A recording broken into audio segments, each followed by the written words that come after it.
महाभारत एक ऐसा नाम जिसका नाम सुनते ही हमारे दिमाग में ऐसा इमेज बनता है जैसे इतिहास पलट रहा हो। महाभारत का वह भयानक युद्ध जिसमें न जाने कितने लोग मारे गए, एक ऐसी स्त्री जिसके लिए इतना बड़ा भयानक युद्ध हुआ।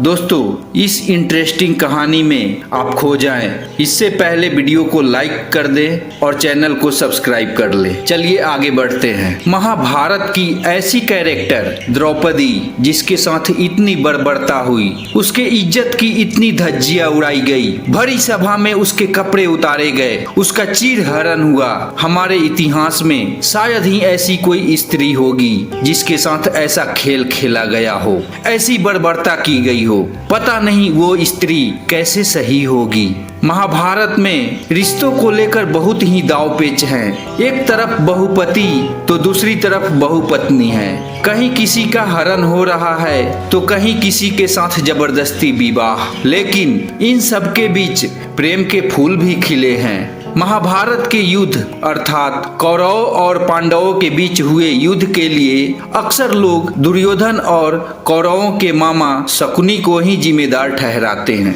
लेकिन वास्तव में ऐसा है नहीं। अगर आप महाभारत की कथा पर गौर करें तो पाएंगे कि इस युद्ध का बीज तो पहले ही बो दिया गया था। यदि सत्यवती और ऋषि पराशर के बीच प्रेम न हुआ होता और यह प्रेम संबंध में ना बदला होता तो शायद ही महाभारत होता। एक समय द्वापर युग में पराशर नाम के एक ऋषि हुआ करते थे। वह बहुत विद्वान और योग सिद्धि बहुत ही संपन्न प्रसिद्ध ऋषि थे।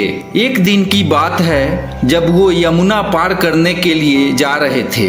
वे नाव पर सवार हो गए। यह नाव धीवर नामक मछुआरा चलाता था, लेकिन संयोगवश उस दिन इस मछुआरे की जगह उसकी पुत्री सत्यवती नाव चला रही थी। सत्यवती देखने में बहुत ही सुंदर और आकर्षक स्त्री थी। ऋषि पराशर की जब नजर उस पर पड़ी तो वो उसी में डूब गए और उनकी नजर वहां से विचलित ही नहीं हुई। ऋषि पराशर उसके रूप, शरीर की बनावट, यौवन और उसकी सुंदरता को देखकर आकर्षित हो गए। वह उस पर मोहित हो गए, मन ही मन खो गए और न जाने अपनी मन की विचारधारा को कहां तक ले गए। तभी सत्यवती मुस्कुराते हुए बोली, क्या हुआ? और ऋषि पराशर का ध्यान अचानक से टूटा। उन्होंने सत्यवती से प्यार अर्थात सहवास करने की इच्छा जताई, लेकिन सत्यवती ने साफ साफ मना कर दिया और कहा यह धर्म के विरुद्ध है। लेकिन ऋषि पराशर नहीं माने और उससे बार बार प्यार करने का निवेदन करने लगे।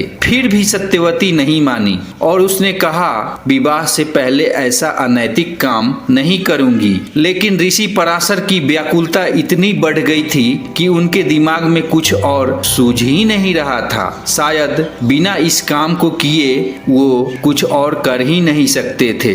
इसीलिए फिर से उन्होंने सत्यवती से आग्रह किया, बहुत निवेदन किया। अंत में सत्यवती ऋषि पराशर से संबंध बनाने को तैयार हो गई, लेकिन उसने उनके सामने 3 शर्तें रखी। पहली शर्त यह थी कि उन्हें संबंध बनाते हुए कोई ना देखे। ऐसे में ऋषि पराशर ने तुरंत ही एक कृत्रिम द्वीप बना दिया जहां पर उन दोनों के सिवा तीसरा कोई नहीं था और ना ही कोई आ सकता था। दूसरी शर्त ये थी कि उनकी कौमार्यता किसी भी हालत में भंग नहीं होनी चाहिए, जैसे अभी है वैसी ही रहनी चाहिए। ऐसे में ऋषि ने आश्वासन दिया कि संतान के जन्म के बाद उसकी कौमार्यता पहले जैसी हो जाएगी, अर्थात एक कुंवारी लड़की की भांति।